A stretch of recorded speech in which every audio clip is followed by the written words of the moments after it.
न किसी दुर्भाषना रखते हुए उन्होंने ये सारे तथ्य बनाए थे। 30/4 को उन्होंने मुझे नोटिस दिया था। 24 जो उन्होंने क्रमांक नंबर बनाए थे उनका मैंने उनको कहा था कि जब तक मुझे मेरे डॉक्यूमेंट नहीं मिल पाएंगे पूरे जो उन्होंने वापस दिए थे तब तक मैं उनको सही से जवाब नहीं दे पाऊंगा। जब उन्होंने मुझे सारे दस्तावेज उपलब्ध करा दिए जो पहले उन्होंने मंदिर समिति से लिए थे, उसके बाद में चूँकि मेरे सीए को कैंसर हो गया था, कैंसर का ऑपरेशन चल रहा था, तो उन्होंने मुझे एक नोटिस दिया कि आप 20 दिन के अंदर दे दीजिए जवाब। तो मैंने उनसे निवेदन किया कि कैंसर हो रखा है मेरे जो सीए है उसको, तो मैं आपको थोड़ा सा समय और दीजिए मुझे। तो जब उन्होंने 23/6 को बिना मुझे सूचना के एक बैठक बुलाई थी, तो उससे पूर्व में जाके 23/6 को ही मैंने उनको अपना जवाब दे दिया था और वो जवाब उनको सम्मिलित है और उस जवाब की रिसीविंग भी मेरे पास में है। और 4 बजे मीटिंग है, मैं 2 बजे उनको जाकर दे देता हूँ और उसके बाद में मैं 3 बजे उनको मेल भी कर देता हूँ माननीय कलेक्टर साहब को और माननीय एसडीएम साहब को, जांच समिति अध्यक्ष को। और उस जो जांच समिति जो चल रही थी बैठक उनकी, उसमें मैं जाने का प्रयास करता हूँ तो मुझे रोका जाता है उनके गार्ड द्वारा कि आप यहाँ नहीं आ सकते, सम्मिलित नहीं हो सकते, ये एसडीएम साहब की आज्ञा से। तो एक बात बताइए कि मेरे खिलाफ ही जांच चल रही हो तो क्या मैं उस जांच समिति में सम्मिलित नहीं हो सकता? क्या मैं अपना पक्ष नहीं रख सकता? मेरा पक्ष जाने बगैर, मेरे पक्ष को उन्होंने रिकॉर्ड में लिए बगैर एक तरफा कार्रवाई की है। और जो 23 तारीख को जो उनकी बैठक थी, उस बैठक में जहां हमारे 13 सदस्य बनाए गए थे जांच समिति को, उसमें से तो 6 ही मौजूद थे और उनमें अकाउंट्स वाला नहीं है। देखिए, अगर कोई भी वित्तीय अनियमितताएं होंगी तो अकाउंट्स का होना अति आवश्यक है। तो उस दिन जो जांच समिति की बैठक चल रही थी उसमें अकाउंट से संबंधित व्यक्ति नहीं था कोई। तो कहां से तो उन्होंने आंकड़े जुटाए 22 करोड़ के। मेरा सबसे बड़ा सवाल उनसे है कि आंकड़े कहां से आए आपके पास? अगर आंकड़े आए तो मुझसे भी बात करें। क्या वो उन्होंने ये तय मान लिया कि भ्रष्टाचार हुआ है? उनको मंदिर समिति से बात करनी चाहिए थी, बैठ के एक एक शब्दों के बाद पूछना चाहिए था। उन्होंने कुछ नहीं पूछा, एक तरफा कार्रवाई की है। और उसकी मैं पहले मुझे अंदेशा था इसका कि एसडीएम डेगाना साहब इस तरीके की मेरे से दुर्भावना रखते हैं। तो 15/5 को मैं माननीय कलेक्टर साहब से निवेदन किया था कि जांच समिति अध्यक्ष बदल दीजिए, क्योंकि वो राजनीति से प्रेरित है, मेरे से व्यक्तिगत द्वेषता रखते हैं। 19/5 को मैं संभागीय के पास में चला जाता हूँ, उनको भी कह देता हूँ कि भैया ये जो आपके समिति अध्यक्ष हैं ये मेरे से दुर्भावना रखते हैं, मेरे से कोई जांच नहीं कर रहे, मेरे से कुछ पूछ नहीं रहे। जांच समिति का कोई भी सदस्य आज तक मंदिर में नहीं आया, तो जांच कैसे हो जाएगी? भाई जिस चीज की जांच कर रहे हैं, जहां जांच का विषय है उस जगह तो जाइए। मुझे कभी नोटिस नहीं दिया गया, मात्र एक बार नोटिस दिया गया। उस नोटिस के उपरांत मैंने सारे दस्तावेज उपलब्ध करवा दिए क्रम वाइज। और जो उन्होंने नोटिस के बाद में 23/4 को जो मेरे से जवाब मांगा वो भी तो मैंने 23/6 को दिया ना। और समस्त दस्तावेजों के साथ उन्होंने बिल वाउचर मांगे, उन्होंने बैंक के खाते की कॉपी मांगी, जो भी मांगा उन समस्त दस्तावेजों का उपलब्ध मैंने पुलिंदा बनाकर 1100 पन्नों का लगभग उनको उपलब्ध करवाया। भोजनशाला में भी लगाए गए कि आपके द्वारा जो भोजनशाला है वो बामाशा द्वारा बनाई गई है। देखिए, यही तो दुर्भाग्य है, मैं यही तो कह रहा हूँ। आंकड़े आए कहाँ से? अरे भोजनशाला कितने में बनी, कहाँ बनी, कैसे बनी, कितने स्क्वायर फीट बनी, उसमें क्या काम हुआ नहीं हुआ, ये तो देखते। आप आएंगे नहीं, देखेंगे नहीं, समझेंगे नहीं, कागज को जानेंगे नहीं। बामाशाह ने 46 लाख रुपए दिए टुकड़ों में, और भोजनशाला कितने स्क्वायर फीट है वो सब आप देख सकते हैं। मैंने जो अपना जवाब दिया था उसके अंदर भोजनशाला में कितना निर्माण कितना हुआ, कैसे हुआ, कितने पैसे बामाशाह ने दिए, उसके बाद में मंदिर समिति ने लगाए। और ये जो एग्रीमेंट था भोजनशाला बनाने का, ये पूर्व समिति का था, मेरा नहीं। ये 2023 से पहले जब मैं आया था, उससे पहले जो समिति थी उसका एग्रीमेंट था, उसके द्वारा भोजनशाला निर्माणित की जा रही थी और उसमें बामाशाह सहयोग कर रहा था। बामाशाह ने प्रथम मंजिल बनाने की बात की थी, मात्र 1 मंजिल, उसके अंदर होद बनाए जो उस पूर्व समिति से डिसीजन से उन्होंने बनवाया था। हम आए थे जब दूसरी मंजिल का काम चल रहा था, छत नहीं डली थी। तो एक बात बताइए, अधूरे काम को पूरा कौन करेगा? उसके अंदर अगर मैंने कोई भ्रष्टाचार किया था उसके जिम्मेदार मैं हूं। मैंने उसका पैसा जो एग्रीमेंट पूर्व समिति ने किया था उसके अनुसार ही तो किया है। 1 रुपया ज्यादा ना 1 रुपया कम। देवेंद्र जी, आप बार बार ये कह रहे हैं दुर्भावना है एसडीएम की, आपसे आपका पक्ष जाना नहीं गया या उसको रखा नहीं गया, पर आप इस बात का जवाब नहीं दे रहे हैं कि भ्रष्टाचार हुआ है कि नहीं हुआ, गबन किया है कि नहीं किया। देखिए, कतई सुन लीजिए बात को। कहा यह जा रहा था कि जो स्टेट बैंक ऑफ इंडिया का वहाँ पे कोई एटीएम या बैंक का था, उसमें से वहाँ से जो किराया आ रहा था वो नहीं दिखाया गया, फर्जी रसीद के तहत चंदा जो है वो लिया गया, वो गबन हुआ है या नहीं हुआ? देखिए, मैं आपके सवाल का जवाब देता हूँ। एटीएम हाथ से नहीं लगा हुआ, किराया दिखाया गया। देखिए, आज से नहीं लगा हुआ है, 10 साल से लगा हुआ है। किराया दिखाया गया। एटीएम का पैसा बैंक के अकाउंट में आता है।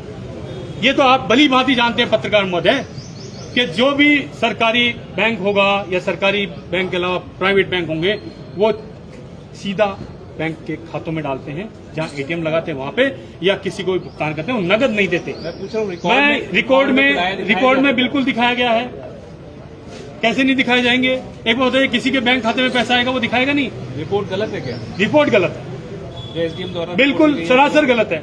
गांव में वो लोगों का कहना है कि काम नहीं हुआ, जबकि काम दिखाया गया है। देखिए, वो एक एक दस्तावेज है मेरे पास में, कौन सा काम नहीं हुआ, कौन सा काम हुआ। दस्तावेजों के अंदर जो काम हुआ वो मौके पे काम दिखाता हूँ। दूसरा, आपने सवाल जो किया था फर्जी रसीदों, फर्जी रसीद, कहा जा रहा था। अरे भैया एक रसीद ला के दे दो, मैं जहां से मैंने रसीद बुक छपाई है वहां पे आपको ले चलता हूं, और जहां से मेरी एंट्री होती है रसीद बुकों की वहां मैं दिखा देता हूं। ये तो रिकॉर्ड देखेंगे ना। यही तो मैं कह रहा हूं कि वो आंकड़े आए कहां से? वो एसडीएम साहब लाए तो सही कि फर्जी रसीद है कौन सी, सामने तो लाए। जिस तरह एसडीएम ने 24 पन्नों की रिपोर्ट तैयार की है, क्या लगता है कि राजनीति से प्रेरित है या देखिए, भ्रष्टाचार हुआ है? देखिए, सरासर राजनीति से प्रेरित है, दो भावना से बनाई गई।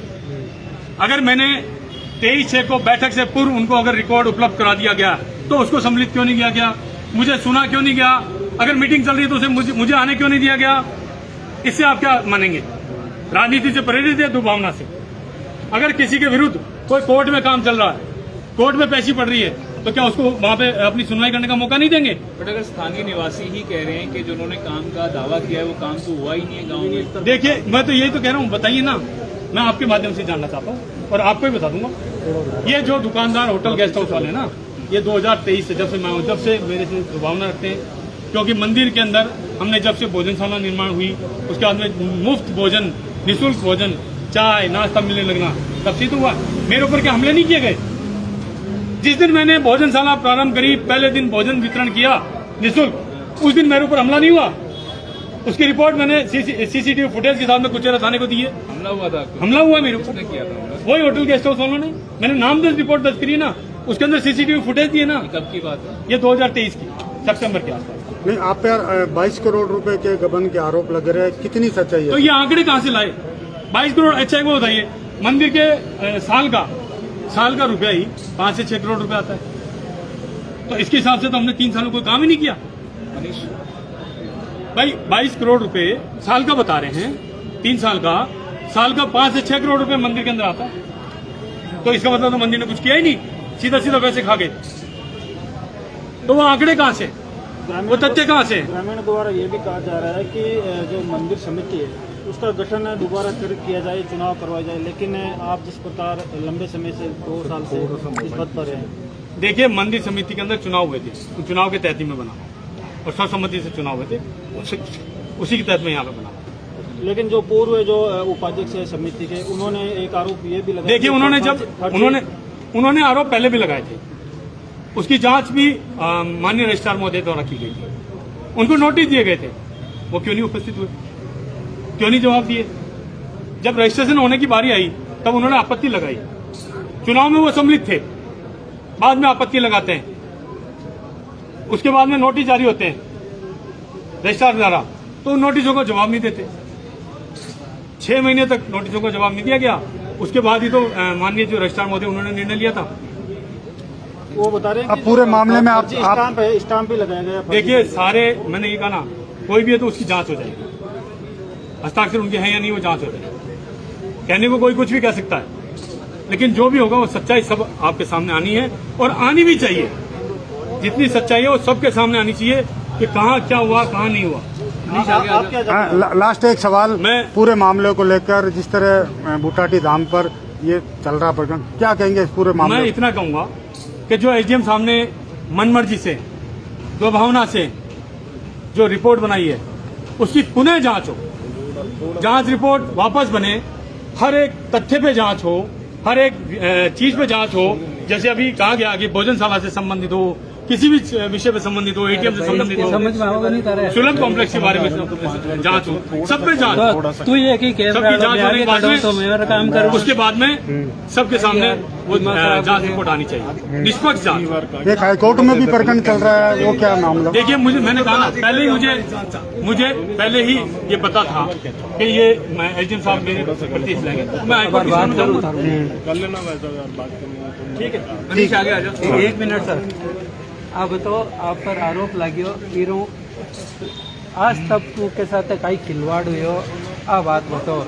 आपके जिका बटे भक्त लोग आया करे में कमी आई या कई स्थिति रही, आ बात बताओ।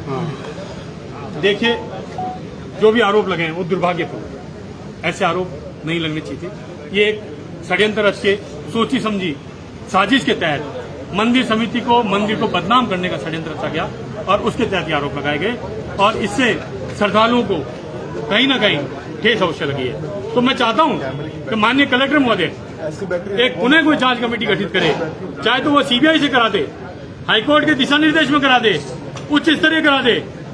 और मैं माननीय कलेक्टर साहब के साथ साथ में माननीय मुख्यमंत्री जी से भी चाहूंगा कि वो एक जांच रिपोर्ट वापस मंगवाए, वापस एक जांच कमेटी गठित करे और उससे रिपोर्ट।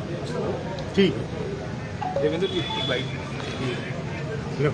चलो बाइट करें।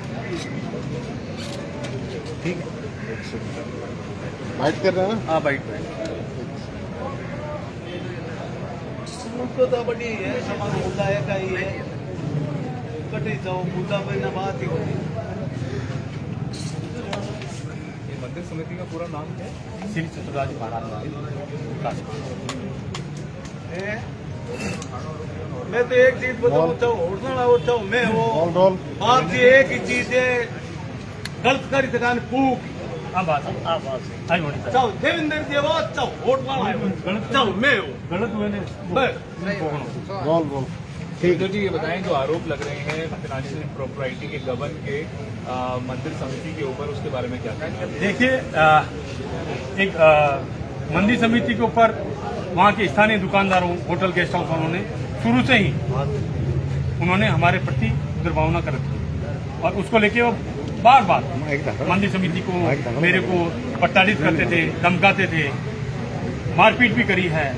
देवेंद्र जी सवाल ये है कि जो रिपोर्ट दी गई है वो एसडीएम के द्वारा दी गई है, वो दुकानदारों के द्वारा नहीं दी गई है। 20 करोड़ से ज्यादा का अगर गबन का आरोप लगा है, कहा जा रहा था कि जो किराया आ रहा था वो नहीं दिखाया गया कागजों में, जो सोना चांदी का रिकॉर्ड होना चाहिए था मंदिर समिति के पास वो दिया नहीं गया, फर्जी रसीदों के तहत पैसा उठाया गया है, इसके बारे में क्या कहना है? देखिए, सबसे पहले मैं बता दूं आपको, एसडीएम साहब अपनी दुर्भावना से, राजनीति से प्रेरित होकर ये रिपोर्ट बनाई। अगर एक भी सच्चाई है उसके अंदर तो क्या मुझे नहीं सुना जाना चाहिए? ये रिपोर्ट बनाने से पूर्व मैंने जो उन्होंने नोटिस देके मुझसे जवाब मांगा था, वो जब जवाब उनके पास उपस्थित हो गया, उनको मिल गया, तो उसका अवलोकन क्यों नहीं किया गया? गबन हुआ है कि नहीं हुआ? देखिए, गबन कैसे होगा जब मैं जवाब दे रहा हूं ना उनके हर पॉइंट का, तो गबन कैसे होगा?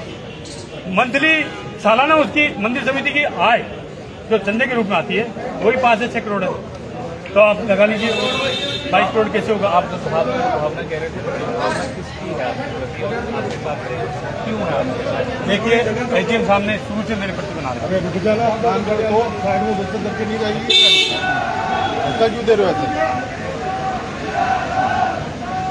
एसडीएम साहब ने शुरू से मेरे प्रति दुर्भावना बना रहे और उसकी मैं पहले से माननीय कलेक्टर साहब से संभाग आयुक्त को अपनी मंशा जाहिर करती थी। तो ये बताइए, जो व्यक्ति उस सीट पर बैठ के न्याय नहीं कर सकता, जो मुझे न्याय नहीं दे सकता, तो क्या मुझे उसके ऊपर नहीं जाना चाहिए? जो कलेक्टर है उनका खुद का ये कहना है कि जो कमेटी बनाई गई थी मैटर की जांच करने के लिए, उसमें कई लोग थे, कोई केवल एक व्यक्ति की कमेटी नहीं थी और जो रिपोर्ट है वो कलेक्टर रिपोर्ट है। मैं यही तो कह रहा हूँ कि कितने लोग मौजूद थे वहाँ, ये पता करना पड़ेगा आपको। 23 तारीख को मात्र 6 लोग वहाँ मौजूद थे, तो फिर कलेक्टिव कैसे हो गई? जो गबन का आरोप लगा है कि जो वहाँ पे 20 करोड़ से ज़्यादा का गबन हुआ है, जो वहाँ पर सुलभ चाहते हैं, जो स्टेट बैंक ऑफ इंडिया का ATM है उससे भी पैसे आ रहे हैं, तो किराया नहीं दिखाया। वो सब देखिए, ATM का किराया बैंक में आ रहा ना, आप लोगों ने किराया बिल्कुल दिखाया ना, क्यों नहीं दिखाएंगे? एक बार बैंक का किराया, ATM का किराया बैंक के अकाउंट में आएगा तो कैसे नहीं दिखाएंगे? जो ग्राम विकास की बात कही गई है, वो विकास जो है वो जमीनी स्तर पर नहीं हुआ। देखिए, जो उन्होंने पूछा वो सारे तथ्यात्मक दे दिए उनके पास में है। विकास हुआ है या नहीं हुआ? बिल्कुल, जो जितना कर सकते थे हम उतना किया है ना। और जो बात नहीं है, जो हमने जो दावा किया गया है वो विकास हुआ है कि नहीं? देखिए, जो डॉक्यूमेंट में है, जो डॉक्यूमेंटली है वही तो किया गया, वो है, वो हुआ है। हाँ। और जो कहा गया है कि भोजनशाला जो है वो भामा शाह के पैसे से बनी थी, पर दावा ये कर दिया गया कि वो मंदिर समिति ने बनवाई। देखिए, भोजनशाला का प्रथम तल एक दानदाता के द्वारा बनाया जाना था। ये एग्रीमेंट मेरे से पूर्व समिति के साथ था, मेरे साथ मेरे से जो पहले समिति थी 2020-21 में, उसके साथ था। निर्माण उन्होंने चालू कराया था, उसके अंदर होद उन्होंने बनाया था। होद उस दानदाता द्वारा नहीं बनाया जा रहा था, सिर्फ प्रथम तल बनाया जा रहा था। सेकंड जो मंजिल है वो भी बनाने का निर्णय पूर्व समिति ने लिया था, मैंने तो नहीं। जब मैं आया था तो होद का निर्माण हो चुका था, ग्राउंड फ्लोर की छत डल चुकी थी, सेकंड फ्लोर की छत डलने की तैयारी थी। तो जो सेकंड फ्लोर का पैसा है, एक बार बताइए, वो मंदिर समिति तो देगी ना। जो अनुशंसा की गई है, ये कहा जा रहा था कि जो वर्तमान समिति है, मंदिर समिति, उसको भंग करने की बात कही गई है या फिर कड़ी कार्यवाही की जो बात कही गई है, ब्याज लगाने की बात की गई है, क्या आप उससे सहमत हैं? देखिए, जब जांच की रिपोर्ट ही गलत है, तथ्यात्मक नहीं है। आप ही कह रहे हैं ATM का पैसा नहीं दिखाया, मैं कह रहा हूँ दिखाया हुआ है बैंक के अंदर आ रहा पैसा। 2023-24 और 2024-25 की देखिए, शुरू से आपसे जो बिल्कुल है। 2023-24 और 2024 देखिए, बिल्कुल बैंक के अंदर आया हुआ पैसा, वर्ष में दिखाया गया है। बिल्कुल पैसा आया हुआ बैंक के अंदर। आया हुआ कि हाँ, कह रहा, मैं पूछ रहा हूँ, जो आपने दिखाया ना, जो आपने तथ्य बिल्कुल दिखाया हुआ रिकॉर्ड है, जो रिकॉर्ड है, ऑन रिकॉर्ड है, उसके अंदर पैसा बैंक के अंदर आया है, बैंक के अंदर ही दिखाया हुआ। वो रिकॉर्ड पेश किया गया था? हाँ, बिल्कुल पेश किया ना हमने, रिकॉर्ड तो पूरा पेश जो मांगा वो सारा दिया ना भाई। 16/2 को नोटिस देते हैं, 19/2 को रिकॉर्ड देता हूँ, 25/2 को रिकॉर्ड देता हूँ, पूरा उनको उस रिकॉर्ड में तो है ही ना सारा। तो कई तो ये जो बनाए लोग हैं, जो स्थानीय लोग हैं, उन्हीं का कहना है कि जमीनी स्तर पर वो काम नहीं हुआ है मंदिर समिति के द्वारा, जिसका दावा किया। वो कौन सा काम है? वो कौन सा काम है? आप बताइए, विकास के कौन से काम ने दावे किए? जो हमसे गांव के अंदर होना था, जितना हम करा पाए, जो हमने दिखाया वो सब हुआ, जो हमने दिखाया है वो सब हुआ। कलेक्टर साहब का कहना है कि रिपोर्ट जो है वो कोर्ट में पेश की जाएगी, उसके बाद में जब कोर्ट के हिसाब से जो कार्रवाई करने की बात की जाएगी उसके हिसाब से। देखिए, मैं आज कलेक्टर साहब से यही मांग करने आया हूँ कि इसकी उच्च स्तरीय जांच, क्योंकि ये जांच रिपोर्ट जो बनाई गई थी वो दुर्भावना से, राजनीति से प्रेरित बनाई गई थी, तो इसकी वापस कराने में कहाँ आपत्ति है? आप उच्च स्तरीय करा लिए, CBI को दे दीजिए, हाईकोर्ट के दिशा निर्देश में करा लीजिए, कहाँ दिक्कत है? आप चाहते हैं कि शुरू से जांच हो, उच्च स्तरीय जांच हो, शुरू से वापस जांच हो, एक पॉइंट पे जांच हो। एक बार बताइए, जांच के पॉइंटों के ऊपर आपने बना के दे दिए, मैंने जवाब दे दिया, आपने उसको सम्मिलित ही नहीं किया, तो जांच रिपोर्ट बनी कैसे? मेरे से कोई सवाल जवाब नहीं हो रहा, तो जांच रिपोर्ट बनी कैसे? तो आप अपना जवाब वही का वही रखेंगे जो पहले कह रहे थे आप, या फिर आप उसमें बदलाव करना चाहेंगे? देखिए, जो मांगे जाएंगे उसी हिसाब से दूंगा मैं, ऑन डॉक्यूमेंट जो होगा वही तो दूंगा ना। जो पहले पॉइंट है उनके मांगे गए थे तो वही जवाब है मेरा। दूसरा कोई आएगा पॉइंट तो दूसरे पे मेरे जो कागजात लिख के बनाऊंगा। देवेंद्र जी, इस पूरे मामले में आपको लगता है कि क्या